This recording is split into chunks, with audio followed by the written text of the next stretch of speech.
มาเลยเด็กกูโดนผูกแพ้กับเธอจนทนไม่ได้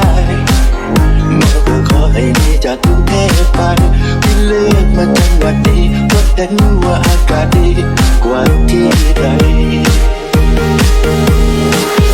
แน่ใจนะว่ามาเพื่อรักษาตัวผู้ชายจากกรุงเทพมันน่ากลัวทุกคนสาวๆในจังหวัดนี้ซื่อๆตามไม่ทันทีหรอกนะไม่ได้มาเพื่อลวงใครใช่ไหม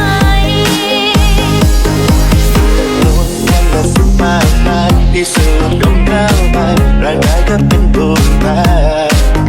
ผู้หญิงที่กลุ่มเจ็บกับอันตรายรักเธอหลายใจหัวใจพี่เองก็แพ้ตั้งแต่เมื่อเธอนั้นฉันสุขใจเหลือเกินขอร้องให้เธออย่าเมินช่วยรักษาใจพี่จ๋าถ้าพูดจริงน้องก็คงรักได้ถ้าไม่ได้มาหลอกน้องก็แค่ใจจะรักกันพี่ไม่ได้มาหลอกรักของเราจะคงแสนนาน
รักษากายใจให้ดี